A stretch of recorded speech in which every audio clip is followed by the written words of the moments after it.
The stark reality we are watching COVID-19 ravage New York City and those other hotspots all over the country. Good evening. I'm Amy Wood. Our families here in the Carolinas and Georgia are hurting too.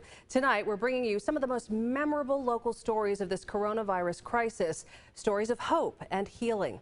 And we begin with Alexis Sprogus, who lost her father March 29th. Bravely, the very next day, she spoke to me to tell his story, to try to convince all of us to stay home. It's completely surreal. Just knowing this morning, waking up, that I don't have my dad. Yeah. It's so hard. Mhm. Anyone who's walked through any kind of sudden loss of a parent, like in a short period of time, like Monday, your parent's here, Friday, your parent isn't, hearts are going out to you. Because if you've never walked the walk of losing a parent, it is devastating. And you had to not only, handle that and not be able to be there, right? You couldn't be in the room with him, could you? I got to spend about 45 minutes with him, with PPE and all sorts of, equipment. Um, I was able to spend that time with him before they extubated him. Once they extubated him, I could only be outside of the room, separated by glass. Mm, Um, he was by himself. mm. The nurse wasn't there, and watched my dad die knowing that I couldn't touch him or hold his hand because of the particles that are released after extubated. Um, so yeah, not how I expected to lose my dad. No, ma'am. I'm so sorry. You sent us a picture of what you actually had to be wearing for that last visit, which is amazing to even comprehend. Saying, we've unfortunately so many of us have walked that walk, but at least we could be right there, face Mhm. to face, and all that gear on you.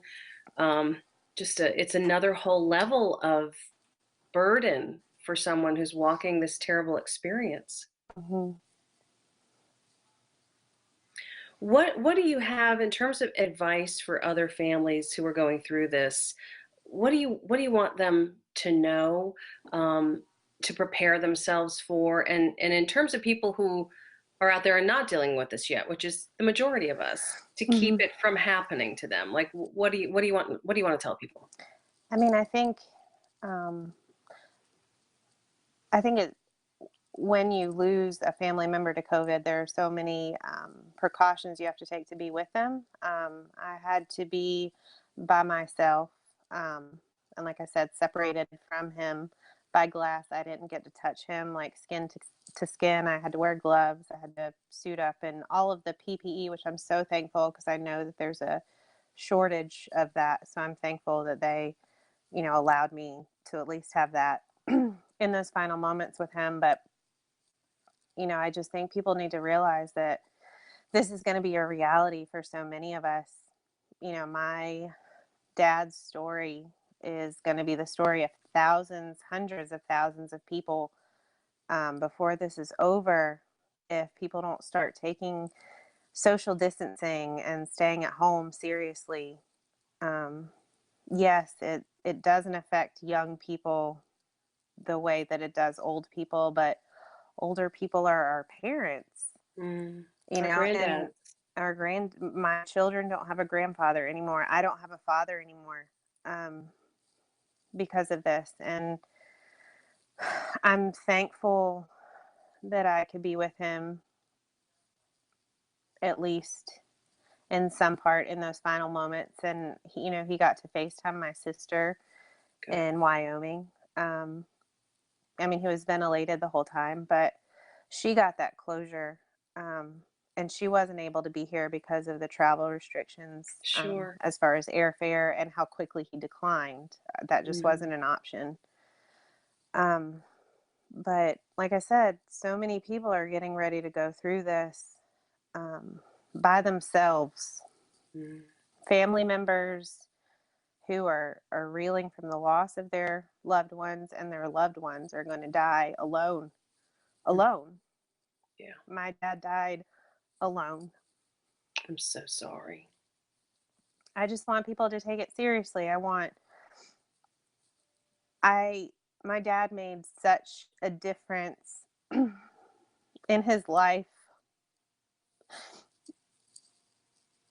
and I think he would be so proud to know that he made a difference to at least someone in his death. If it makes someone reconsider what they're doing, it's all worth it to me. I have a It's all picture worth up of you on your daddy's shoulders as a little girl, it. Yeah. and him hugging you when I guess that was your wedding, right? With that fantastic picture of you guys hugging. Yeah. And my dad had survived so much. He right after I got married, so when I was at my wedding, he was in liver failure. Um Wow. and shortly after I got married, he had a liver transplant. Uh, and that was 13 years ago. Wow. I mean, he was a survivor. He was a fighter, and this killed him. I'm so sorry, Alexis. How old was your daddy? He was going to be 74 next month. Wow. And on top of all of this happening so fast and the distance you had to keep at the end, you had to wake up this morning and tell his granddaughters about this. I did. I did. But my girls have so many good memories of him. And they're so good. They're so compassionate. They were more worried about, him and me, and they're just good girls. And I'm sure he adored them He and did. spoiled them. Oh, he loved all of his grandkids. He had 5 of them total, and he loved all of them. You also shared with me this fantastic picture. I guess you guys had all gone out to the Dakotas. Mm-hmm.